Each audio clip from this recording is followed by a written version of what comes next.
Hello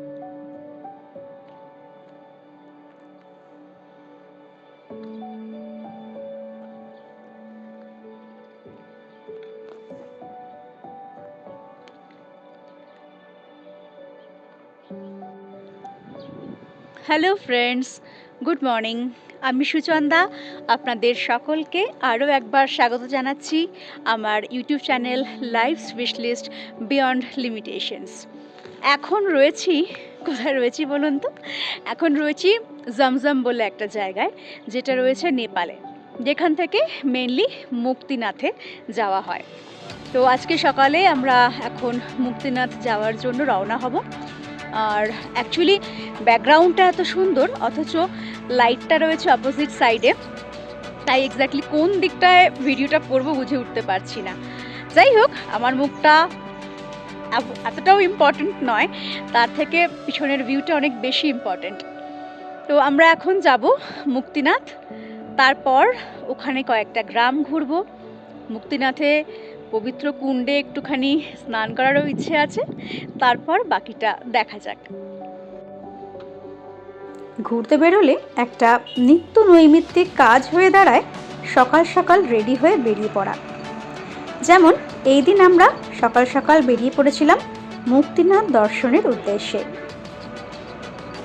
আমাদের হোটেলটা ছাড়ার পরেই পাশে দেখুন এয়ারপোর্টের লম্বা রানওয়েটা দেখা যাচ্ছে, আর তার পিছনে রয়েছে দারুণ সুন্দর একটা পার্বত্য রেঞ্জ।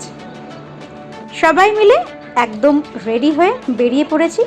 আমাদের মধ্যে অনেকেরই ইচ্ছে ছিল যে ওই মুক্তিনাথে গিয়ে পবিত্র কুণ্ডের জলে স্নান করব। তো সবাই মোটামুটি সেই রকম প্রস্তুতি নিয়েই বেরিয়েছিলাম। কিছুটা এগোনোর পর যে কালীগণ্ডকী নদীটা আমরা পার করলাম, তার সাথে সাথে আমরা পৌঁছে গেলাম জমজমের যে চেকপোস্টটা রয়েছে সেই চেকপোস্টে। আগের দিন আসার সময় আমরা মুক্তিনাথে যাওয়ার পারমিটটা কুড়িয়ে এনেছিলাম, সেই পারমিটটাই এখানে দেখাতে হয়েছিল। তখন সেই পারমিটের থেকে একটা অংশ তারা রেখে দিয়ে বাকি অংশটা আমাদেরকে ফেরত দিয়ে দিয়েছিল। সেটাকেই আমরা মুক্তিনাথ দর্শনের একটা স্মৃতি হিসেবে নিজেদের কাছে রেখে দিয়েছি।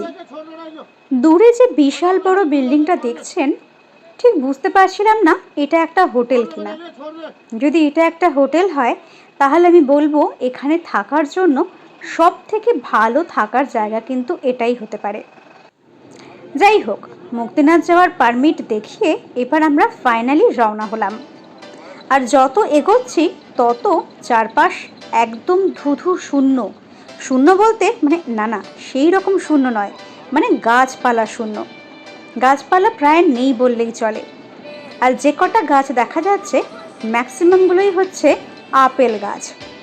এই পুরো জায়গাটাতেই আপেল চাষ হয় প্রচুর। আর এখানে এই জমজম বলে যে জায়গাটা রয়েছে, সেখান থেকে আপনারা চাইলে পেটি পেটি আপেল নিয়ে আসতে পারেন। হ্যাঁ, তবে বইবার লোক থাকা চাই। ওখানে আপেল যে খুব সস্তা এরকম মনে করার কিন্তু কোনো কারণ নেই। দাম মোটামুটি ভালোই, কিন্তু আপনারা একদম ফ্রেশ আপেল ওখান থেকে কিনতে পারবেন। দূরে একটা ব্রিজ দেখা যাচ্ছিল, ওই সেই একই ধরনের ঝুলন্ত সেতু, কিন্তু এক্ষেত্রে সেটা বেশ উঁচুতে রয়েছে। তো আমরা সবাই মিলে ঠিক করলাম ওখানে আরও একবার যাওয়া যাক। আরও একখানা হ্যাঙ্গিং ব্রিজ পেয়েছি মুক্তিনাথ যাওয়ার পথে। এটা বেশ অন্যরকম একটা ব্যাপার। আর এই জায়গাটা অনেকটা স্পিতি বা লাদাখের সঙ্গে মিল পাচ্ছি আমরা। চারপাশে কোনো গাছ নেই, দেখতেই পাচ্ছেন, একদম পুরো ন্যাড়া যাকে বলে, জাস্ট মাটি। পিছনে এদিকে পিকটাও একটু দেখা যাচ্ছে, আর নিচ দিয়ে বয়ে যাচ্ছে নদী। সম্ভবত নদীটার নাম কালীগণ্ডকী, কারণ সামনেই রয়েছে কাকবেনি, যেখানে কালী এবং গণ্ডকী দুটো নদীর সঙ্গম হয়েছে, এবং তারপর সেই নদীর নাম হয়েছে কালীগণ্ডকী। তো আমরা তার উপর দিয়েই এখন হ্যাঙ্গিং ব্রিজে হাঁটছি। এই হচ্ছে মোটামুটি ব্রিজের মাঝখানটায় চলে এসেছি আমি। ওখানে রয়েছে একটা মনেস্ট্রি। বেসিক্যালি ওই মনেস্ট্রিতে যাওয়ার জন্যই কিন্তু এই হ্যাঙ্গিং ব্রিজটা তৈরি করা হয়েছে। আর ভিডিওটা কাঁপছে তার কারণ ব্রিজটা কন্টিনিউয়াসলি কাঁপছে, সবাই হাঁটাচলা করছে। উপরে চাঁদটা এখনো দেখা যাচ্ছে। ভারী সুন্দর জায়গা।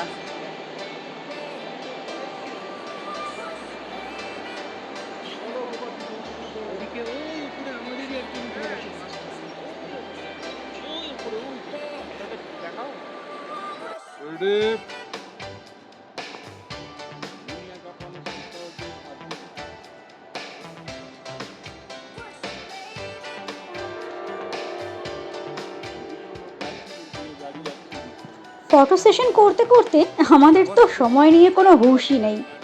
ওদিকে ড্রাইভার দাদা কন্টিনিউয়াসলি হর্ন বাজিয়েই যাচ্ছেন আমাদেরকে ডাকার জন্য।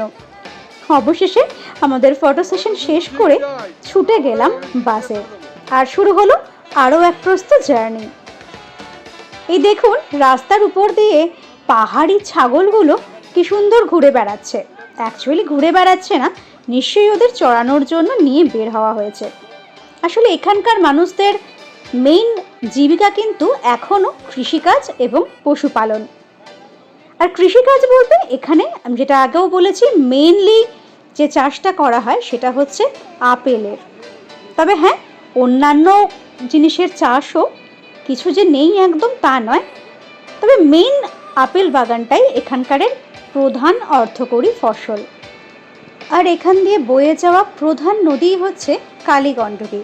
বলাই বাহুল্য, এই কালীগণ্ডকী নদীর জল থেকেই এই বিস্তীর্ণ অঞ্চলে চাষাবাদটা কিন্তু করা হয়। আর এখানকারের ভূমিরূপ একদম আলাদা, ঠিক যেমন স্পিতি ভ্যালিতে বা লাদাখের দিকে আমরা দেখতে পাই, অনেকটা সেই রকম।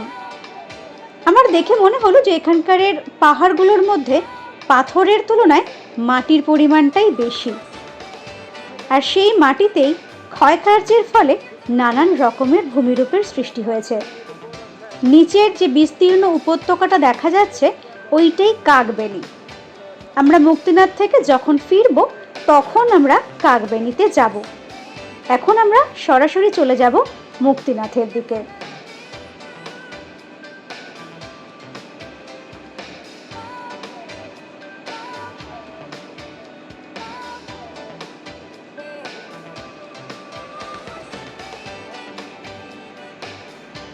মুক্তিনাথ যাওয়ার পথে বা জমজম থেকে যে প্রধান শৃঙ্গগুলো আমরা দেখতে পাই তার মধ্যে ধওলাগিরি এবং নীলগিরি হচ্ছে প্রধান। এত সুন্দর লাগছিল, মনে হচ্ছিল যেন একটু হাত বাড়ালেই ওই বরফ চূড়ায় স্পর্শ করতে পারবো। যত উপরের দিকে উঠছিলাম তত কিন্তু ঠান্ডাও একটু একটু করে বাড়ছিল। মোটামুটিভাবে জমজম থেকে মুক্তিনাথ যাওয়ার জন্য ঘন্টাখানেক মতন সময় লাগবে। আর এখন রয়েছি আমরা আরও একটা জায়গায়, এই জায়গাটাও আমরা ফেরার পথে দেখব, কারণ আমরা আগে মুক্তিনাথটা কভার করতে চাইছিলাম। সেখানে অনেকটা সময় লাগতে পারে, কারণ সবার হাঁটার স্পিড সমান হয় না। আগে কিন্তু মুক্তিনাথ যাওয়ার জন্য এত ভালো রাস্তা ছিল না। এখনও দেখলাম যে জমজমের কিছুটা রাস্তা বাদ দিয়ে বাকি পুরো রাস্তাটা কিন্তু দারুণ সুন্দর, একেবারে মাখনের মতো নতুন রাস্তা তৈরি করা হয়েছে। তবে কিছু কিছু জায়গায় রাস্তার কাজ এখনও চলছে, বা কিছু কিছু জায়গায় বেশ সুন্দর সুন্দর ফটকও তৈরি করা হচ্ছে। জানি না ভবিষ্যতে এগুলোতে আলাদা কোনো রকম কিছু ব্যবস্থা করা হবে কিনা।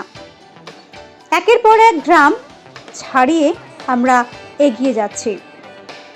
আর ফল সিজনের নানান রঙের গাছগুলো রাস্তার দুধারে এত সুন্দর লাগছিল। হলুদ, সবুজ, হালকা লাল বা শুকনো পাতার যে খয়েরি রং, সব রকম মিলিয়ে কখনো মনে হচ্ছে কাশ্মীরে এসে গেছি, আবার কখনো মনে হচ্ছে লে বা লাদাখে পৌঁছে গেছি। মোট কথা সব মিলিয়ে জায়গাটা জাস্ট অসাধারণ। আর দেখুন কত সুন্দর চাষও করা হচ্ছে এখানে। যেটুকু জায়গা ফাঁকা পাওয়া গেছে, মানে একটু উর্বরা শক্তি থাকলেই সেই মাটিতে তারা কোনো না কোনো ফসল বা সবজি ফলিয়ে ফেলেছেন। পাহাড়ি মানুষেরা এমনিতেই যথেষ্ট হার্ড ওয়ার্কিং হন, তাই সামান্যতম জমিটুকুও তারা কিন্তু ফেলে রাখেন না। চলতে চলতে আমরা এবার মুক্তিনাথে পৌঁছেই গেছি। দূরে দেখা যাচ্ছে মুক্তিনাথের পার্কিং এরিয়া। এই পার্কিং এরিয়াতেই কিন্তু রয়েছে টয়লেট।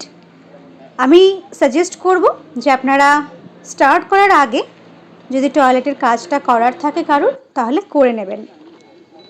ওখানেই রয়েছে ঘোড়াও নেওয়ার জায়গা, চাইলে আপনারা ঘোড়াতে করেও যেতে পারেন। তবে রাস্তা এমন কিছুই নয় যে ঘোড়াতে করে যেতে হবে, একদম প্লেন সমতলের মতনই রাস্তা। টুকটুক করে হাঁটতে হাঁটতেও অনায়াসে পৌঁছে যাওয়া যায়। তাই আমি বলবো ঘোড়ার পিঠে করে তীর্থ করার বাসনা ত্যাগ করে একটু কষ্ট করে হেঁটেই যান।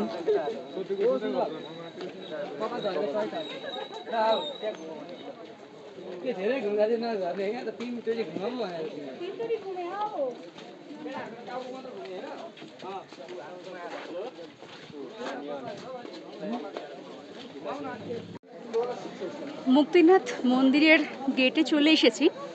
গেট ছাড়িয়ে এবার সিঁড়িতে আস্তে আস্তে উপরের দিকে উঠছি। এখানে মানে যারা ঘোড়ায় যায় তাদের জন্য একটা সেপারেট রাস্তা রয়েছে, আর যারা এমনি সিঁড়ি দিয়ে উঠবে তাদের জন্য আলাদা এই সিঁড়ি পথটা করা রয়েছে। চলুন তাহলে এবার সিঁড়িটা দেখাই আপনাদের। এই হচ্ছে মুক্তিনাথে ওঠার সিঁড়ি, বেশ ভালোই, খুব একটা যে খাড়া তাও নয়। এদিকে খুব সুন্দর ভিউটা দেখা যাচ্ছে একদম।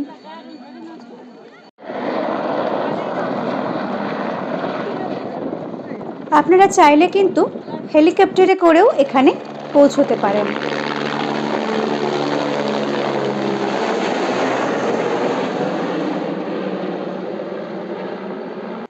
এছাড়াও ডুলি রয়েছে বা পালকি রয়েছে। যাদের খুবই শারীরিক অবস্থা খারাপ বা অনেক বয়স্ক মানুষ, তারা চাইলেই ঘোড়া ছাড়াও অন্য উপায়ে উঠতে পারেন। এখান থেকে স্টার্ট করে এখানে এসে ঘোড়াগুলো নামিয়ে দিচ্ছে, তারপর বাকিটা সবাইকে পায়ে হেঁটেই যেতে হবে। হেলিপ্যাডটা এটা, যেখানে হেলিকপ্টারগুলো নামে।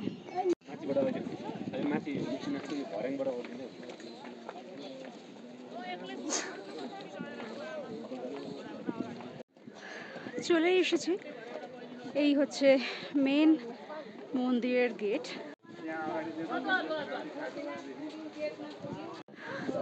আলটিমেটলি চলে এসেছি একদম মন্দিরের গেটে। প্রসাদ নেওয়ার জায়গা রয়েছে, আর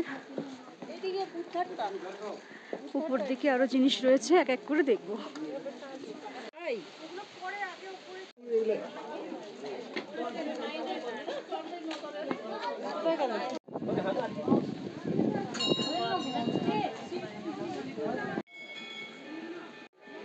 এখানে রয়েছে বিষ্ণুর পাদুকা।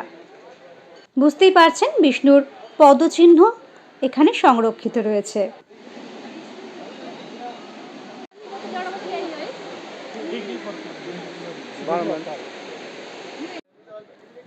এবারে আমরা যাচ্ছি, এখানে একটা বিশাল বুদ্ধ মূর্তি রয়েছে সেই দিকটায়। এই বুদ্ধা গার্ডেনেরই পেছন দিকে রয়েছে জ্বালামাই। সেখানে একটা অখণ্ড জ্যোতি জ্বলছে, কিভাবে জ্বলছে সেটা কেউ জানে না। সময়ের অভাবে সেই দিকটায় আমার আর যাওয়া হয়নি। এই বুদ্ধা গার্ডেনের একটা কর্নার থেকে আপনারা সমগ্র অঞ্চলটার একটা দারুণ সুন্দর ভিউ পাবেন। সত্যি এই জায়গাটা ছেড়ে সরতেই ইচ্ছে করছিল না, কিন্তু এখানটায় কিন্তু মানে প্রচণ্ড হাওয়া দিচ্ছিল, মানে এতটাই হাওয়া দিচ্ছিল যে ঠান্ডাই লাগছিল রীতিমতো। এত সুন্দরভাবে এই গার্ডেনটাকে মেনটেন করা হয়েছে। আপনাদের কাছে অনুরোধ, এই জায়গাটাকে একেবারেই নোংরা করবেন না। এবারে সরাসরি চলে যাব মুক্তিনাথের যে কুণ্ডের কথা বলছিলাম, 108টি কুণ্ড, সেই কুণ্ডর দিকে। জলে হাত দিয়ে যা বুঝলাম, ওই ঠান্ডা জলে যদি স্নান করি তাহলে অসুস্থ হয়ে পড়ার সমূহ সম্ভাবনা রয়েছে। তাই সেই কারণে আমি স্নান করার ইচ্ছে ত্যাগ করলাম।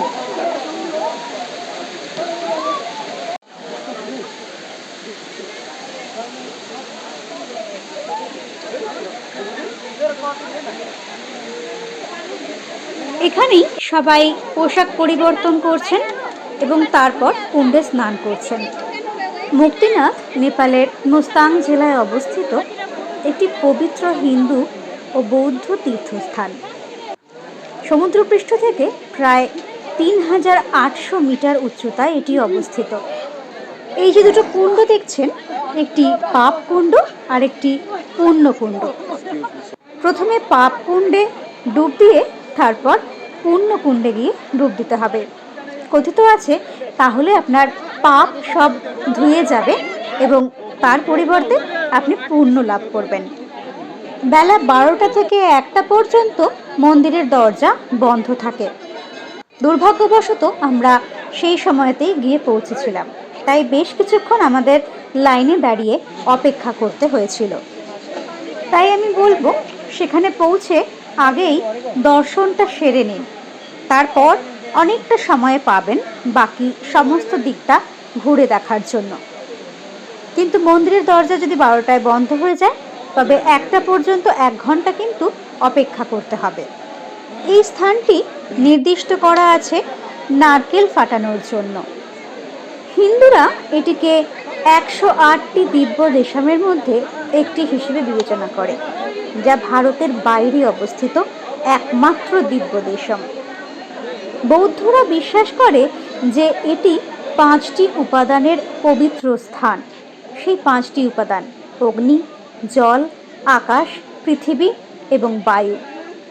হিন্দু ধর্ম অনুসারে এই স্থানেই ভগবান বিষ্ণু বৃন্দার অভিশাপ থেকে মুক্তি পেয়েছিলেন। তাই এখানে মুক্তির দেবতা মুক্তিনাথে তার পূজা করা হয়। ভক্তরা বিশ্বাস করেন যে এই মন্দিরটি নিজে থেকেই উত্থিত হয়েছে। বেলা 1টা বাজতেই দরজা খোলার সাথে সাথেই আমরা ভেতরে প্রবেশ করে দর্শন করি। তবে ফটোগ্রাফি অ্যালাউড না থাকায় কোনো ভিডিও বা ছবি তুলতে পারিনি। আমাদের মুক্তিনাথ দর্শন হয়ে গেল। এবার সোজা বাসে যাব, গিয়ে কিছু খেতে হবে। প্রচণ্ড খিদে পেয়েছে। সকাল থেকে সত্যি কথা বলতে পুজো দেবো বলে তেমন কিছু খাওয়া হয়নি। পেটে এখন প্রচণ্ড টান পড়েছে, কতক্ষণে পৌঁছে কিছু খাবো সে কথা ভাবছি। তবে দর্শনটা খুব ভালো হয়েছে।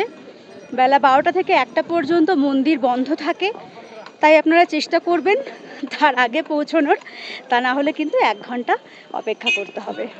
এখানে থাকার জন্য প্রচুর হোটেল কিন্তু তৈরি হয়ে গেছে, আপনারা চাইলে এখানেও থাকতে পারেন। তবে হ্যাঁ, এখানে থাকলে মানে এই ক্ষুদ্র পরিসরের মধ্যেই আপনাদের থাকতে হবে। আর যদি জমজমে থাকেন তাহলে সেখানে আরও অনেক কিছু দেখার আছে বা টাইম স্পেন্ড করার ক্ষেত্রে আপনাদের ভালো একটা সুবিধা হবে। আমাদের মুক্তিনাথ দর্শন শেষ হলো। এবার আমরা একে একে সেই জায়গাগুলো দেখে নেব আসার সময় যেগুলো ছেড়ে এসেছিলাম, যে পরে ফেরার পথে দেখব বলে।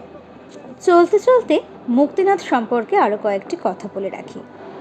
এই স্থানটিকে মুক্তিনাথ বলা হয় কারণ এটি বিশ্বাস করা হয় যে ভগবান বিষ্ণুমূর্তি, দেবী শ্রীদেবী এবং ভূদেবী এখানে জীবন মুক্তি দিয়েছিলেন।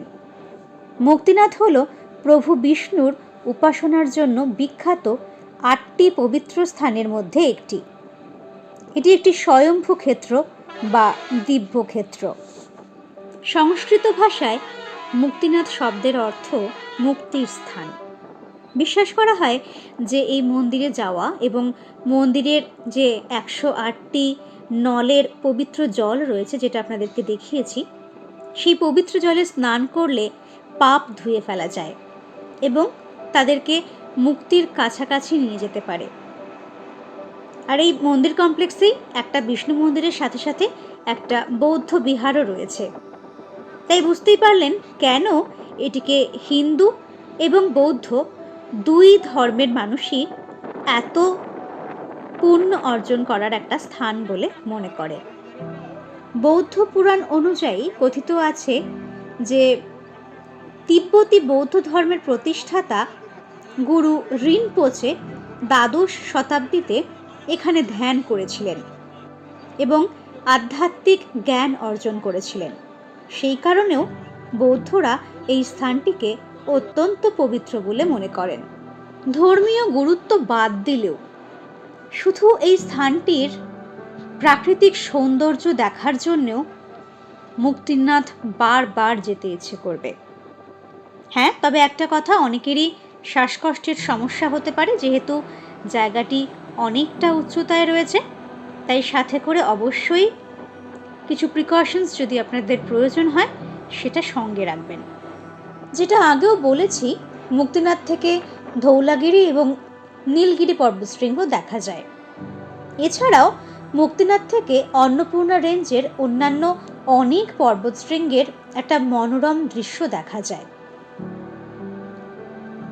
এই মন্দিরের দক্ষিণ দিকে উঁচু পর্বতশ্রেণী এবং উত্তর দিকে তিব্বত মালভূমির দৃশ্য দেখা যায়। তাই বুঝতেই পারছেন ভৌগোলিক দিক থেকেও এই স্থানটির গুরুত্ব অপরিসীম। নিচে যে বিস্তীর্ণ সবুজ গাছযুক্ত ভূমিটা দেখতে পাচ্ছেন, এটা পুরোটাই কিন্তু আপেল বাগান। জমজম থেকে মুক্তিনাথ প্রায় 20 কিলোমিটার পথ। এখানে পুণ্যার্থীরা ছাড়াও অনেক ট্রেকাররাও তাদের অন্নপূর্ণা সার্কিট অভিযান করতে আসেন। মুক্তিনাথ থেকে কাগবেনির দূরত্ব প্রায় 9.5 কিলোমিটার। তবে কাগবেনি পৌঁছানোর আগে আরও একটি জায়গায় আমরা একটা ছোট্ট হল্ট দেব। সেখানে একটি বিশাল বৃহদাকার শালিগ্রাম শিলা রয়েছে। চলতে চলতে আমরা পৌঁছে গেছি সেখানে, শেরথাং সেলফি পয়েন্ট। এটা মেইনলি ছবি তোলারই একটা জায়গা, কিন্তু এত হাওয়া দিচ্ছিল এখানে যে মনে হচ্ছিল কখনো কখনো যে আমাদেরকে হয়তো সম্পূর্ণ উড়িয়ে নিয়ে যাবে। তাই এখানে যে মেইন দর্শনীয় বস্তু, অর্থাৎ এই যে দেখতে পাচ্ছেন একটা বিশাল বড় শালিগ্রাম শিলা, এটাই দর্শন করার জন্য এখানে গিয়েছিলাম। নিজের ছবি কি তুলবো তা তো বুঝতেই পারছিলাম না। প্রকৃতির এই অদ্ভুত নিদর্শন দেখে আমরা স্তম্ভিত। তবুও কিছু ছবি অবশ্য তোলা হলো। হাওয়ার সাথে সাথে ধুলোর দাপটে পড়ি কি মরি করে তাড়াতাড়ি ছবি তুলে বাসের মধ্যে সবাই উঠে পড়লাম। এবারে আমরা আমাদের পরবর্তী গন্তব্যস্থলের দিকে চলতে লাগলাম। সেটা হলো কাগবেনি। কাগবেনি হলো নেপালের হিমালয়ের মুস্তাং জেলার বরগুং মুক্তিক্ষেত্র গ্রামীণ পৌরসভার একটি গ্রাম, যা কালীগণ্ডকী নদীর উপত্যকায় অবস্থিত। 2011 সালের নেপাল আদমশুমারির সময় এখানের জনসংখ্যা ছিল মাত্র 555 জন। এই গ্রামটি জমজম থেকে রাজকীয় রাজধানী লো মান্থাং যাওয়ার পথে মুক্তিনাথের পথের সংযোগস্থলের কাছে অবস্থিত। এই কাগবেনিকে হিমালয়ের প্রাচীনতম গ্রামগুলির মধ্যে একটি হিসাবেও বিবেচনা করা হয়।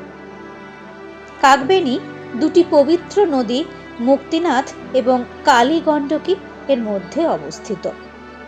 এর উচ্চতা 2804 মিটার বা 9199 ফুট।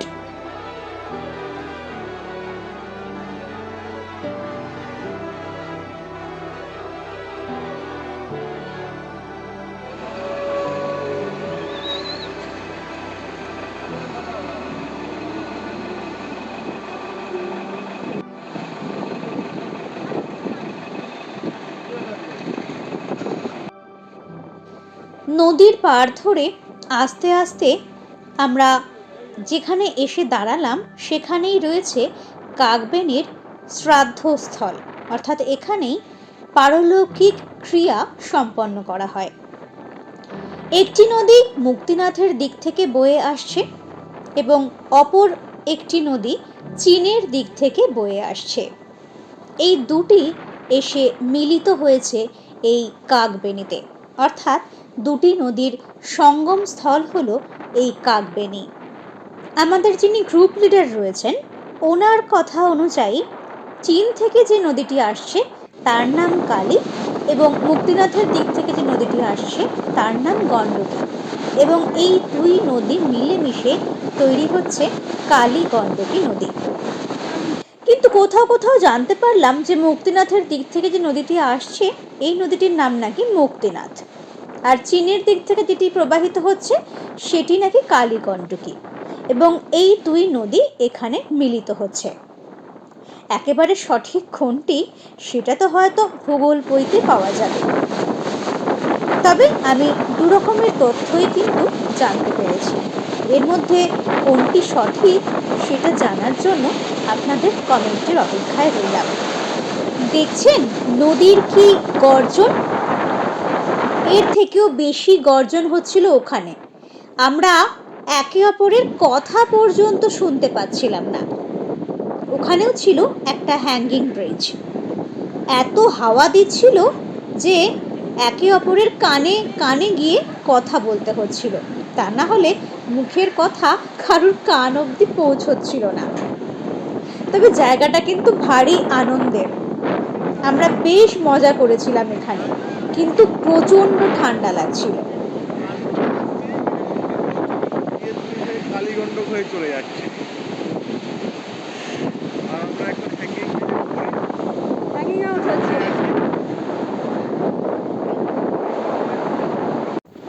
সত্যি ওই হ্যাঙ্গিং ব্রিজের উপর থেকে চারপাশের বিস্তীর্ণ এলাকাটা দেখতে ভারী সুন্দর লাগছিল, আবার ভয়ও করছিল।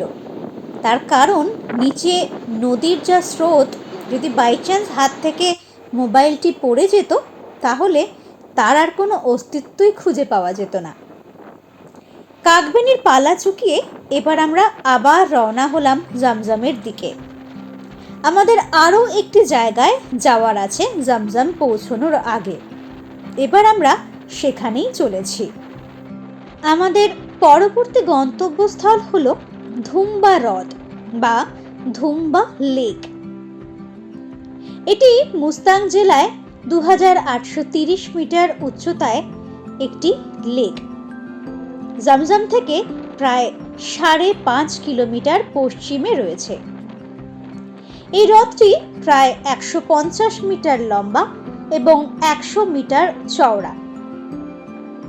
নীলগিরি পর্বত থেকে বরফ গলা জলে এই লেকটি বা হ্রদটি পুষ্ট হয়। দেখুন দূরে যে শহরটি দেখা যাচ্ছে সেটাই কিন্তু জমজম। আমরা এখানেই স্টে করছি, এমনকি দূর থেকে সেই এয়ারপোর্টটা বা তার রানওয়েটাও স্পষ্ট বোঝা যাচ্ছিল।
আমরা পৌঁছে গেছি ধুম্বা লেক বা ধুম্বা হ্রদে।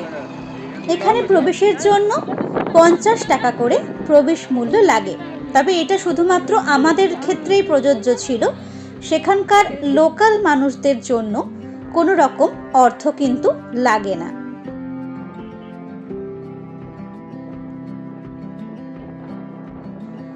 এখানেও মারাত্মক হাওয়া দিচ্ছিল, তার সাথে সাথে সূর্য তখন প্রায় পশ্চিমে ঢলে পড়েছে, তাই দিনের আলো অনেকটা কমে এসেছিল। তবু হ্রদটা দেখার জন্য আমরা হ্রদের দিকে এগিয়ে চলতে লাগলাম।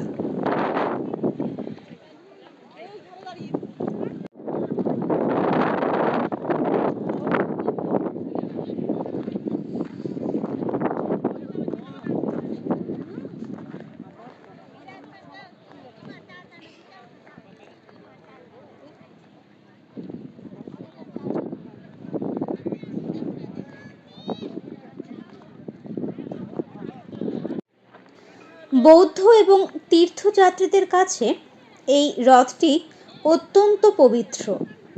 কিংবদন্তি অনুযায়ী একবার এই হ্রদের রং লাল হয়ে যায়, তখন একজন বৌদ্ধ ভিক্ষু কিছু আচার অনুষ্ঠান পালন করে এটিকে আবার প্রাকৃতিক রঙে ফিরিয়ে আনেন।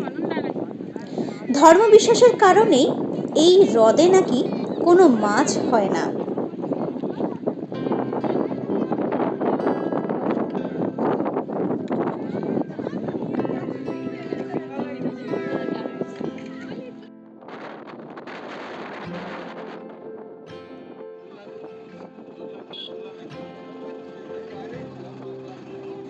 এই লেকটি দেখার সাথে সাথেই সেই দিনের মতো আমাদের সারা দিনের সাইট সিইং এর পালা সাঙ্গ হয়।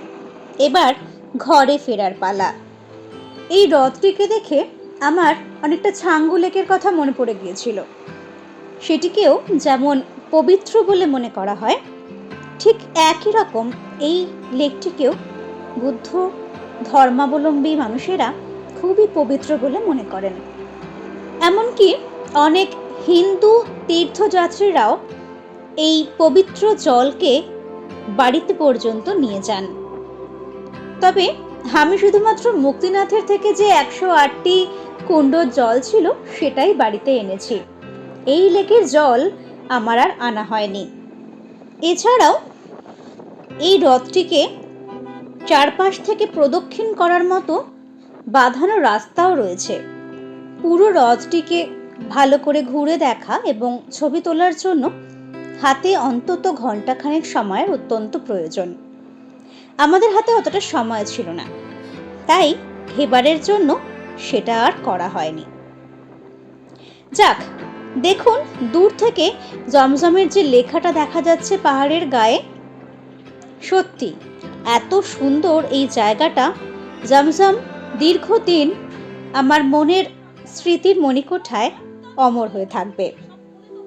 সন্ধ্যাবেলায় আমরা বেরিয়েছিলাম একটু লোকাল ফুড এক্সপ্লোর করতে, অর্থাৎ দেখার জন্য যে ওখানে মোমো বা থুপকা এই ধরনের জিনিসগুলো যেগুলো সাধারণত আমরা পাহাড়ে গেলে খাই, সেগুলোর ওখানকার অথেন্টিক টেস্টটা কেমন।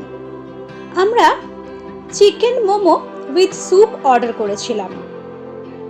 অপেক্ষা করছিলাম কি আসে দেখার জন্য, আর যদি সেটা মোটামুটি টেস্টি হয় তাহলে আরো কিছু আমরা অর্ডার করব। আলটিমেটলি যেটা বুঝলাম, ওদের চিকেন মোমো উইথ স্যুপ মানেটা আমাদের এখানকার চিকেন মোমো উইথ স্যুপের মতন কিন্তু একেবারেই নয়। শেষ পর্যন্ত আমার ছবি তুলতে হবে, বলবে মিতাদি কালো, তার জন্য ওঠেন। হাট, ইস, লোডশেডিং। তুমি একটা ফ্ল্যাশ লাইট জ্বালাও। খেতে খেতে কারেন্টটাও চলে গিয়েছিল, অদ্ভুত ব্যাপার। যাই হোক, আমার এই ভিডিওটা আমি এখানেই শেষ করছি। ফিরে আসছি খুব তাড়াতাড়ি আবার পরবর্তী ভিডিও নিয়ে। এর পরের দিনটা আমরা কিভাবে কাটিয়েছিলাম সেটা আপনাদের সঙ্গে শেয়ার করার জন্য। এইভাবেই সাথে থাকুন আর দেখতে থাকুন। আর হ্যাঁ, চ্যানেলটা অবশ্যই সাবস্ক্রাইব করে নেবেন যাতে পরবর্তী ভিডিও আপলোড করার সাথে সাথে নোটিফিকেশনটা আপনারা পেয়ে যেতে পারেন। ভালো থাকবেন, ধন্যবাদ।